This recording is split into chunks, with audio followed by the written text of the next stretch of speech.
A number of Ukrainian cities have come under attack once again. Russian troops have been raining missiles and using drones to target towns and cities, including the capital, Kyiv. This is the second large wave of strikes that Ukraine is battling. In central Kyiv, Ukrainian soldiers fired into the air, trying to shoot drones after blasts rocked the city, targeting residential buildings and other infrastructure. Explosions were heard and thick clouds of smoke rose from the streets of Kyiv after Russian drones hit buildings near a central railway station. The rush hour attack caused several fires and damaged residential blocks.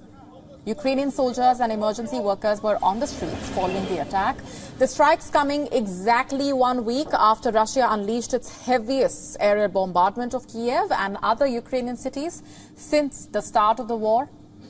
The Ukrainian military saying it has destroyed 37 Russian drones, or around 85% of those used in the attack. A drone attack also hit the Every Marine terminal in the southern city of Mykolaiv, damaging sunflower storage tanks and setting aflame leaking oil. Hundreds of Ukrainian towns were cut off from electricity by the Russian attacks against critical infrastructure. Ukraine has called the swarm of attacks an act of desperation by Moscow. Strikes in Sumy killed at least 3 people. Russian troops also renewed shelling near the Zaporizhia nuclear plant, causing it to be disconnected again from Ukraine's power grid. The plant, which has often been shelled during the war, is occupied by Russian forces but operated by Ukrainian staff. Russia has long blamed Kyiv for shelling at the plant. In fact, Russia says it hit all its targets, having aimed high-precision and long-range weapons at military command and control facilities and the energy systems of Ukraine. Meanwhile, the West says Moscow is thought to be trying to counter weeks of battlefield losses by targeting the energy facilities before the winter in a move that Russia hopes will weaken Ukrainian resistance in the 8-month-long war. Russia has accused Ukraine of hitting targets in Belgorod region near the border. Sources saying Ukraine had struck Belgorod's airport overnight. However, there was no comment from Kyiv on the attack.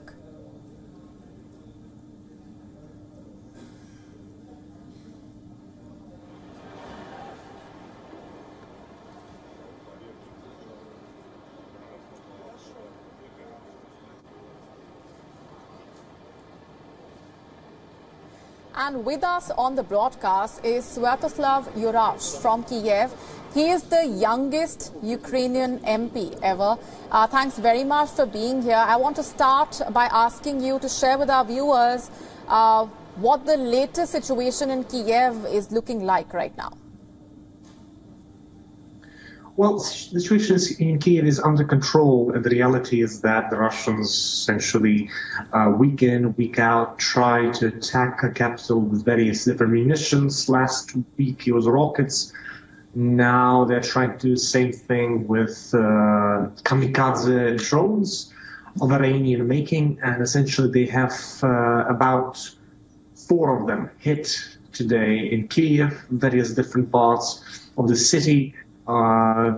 We have casualties, we are taking care of that, and we are developing our anti-tank system to keep that from happening. But the reality is Russians are desperate as they are losing on the field, so they're trying to strike these symbolic gestures to showcase they still have something left. Right. Russia has accused Ukraine of hitting targets in Belgorod region near the border. What is your reaction to that?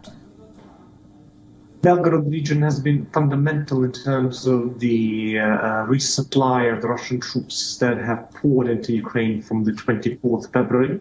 Belgorod is a supply hub for the troops that essentially were destroying Ukraine's second biggest city, Kyiv.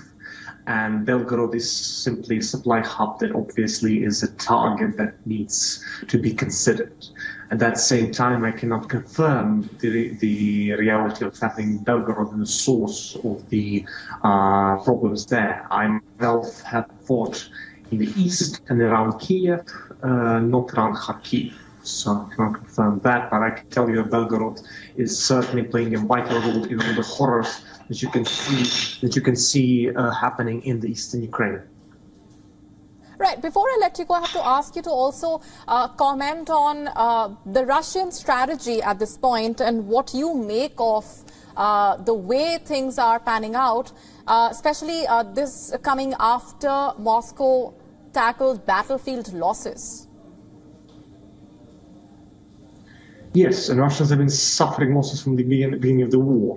Their plan was to take over Ukraine in a matter of days or weeks. The reality is we first beat them in the north. We have pushed them back in the east, and we are pushing in the south. So Russians are losing every direction. So that's why they are basically starting this mobilization, and that's why they are trying to hit civilian targets all the time, showcasing basically they need to win it. But we see that on the battlefield. We are pushing them our way every single day. All right, we're leaving it there for the moment. Thanks very much for being here on the broadcast. WION now available in your country. Download the app now. Get all the news on the move.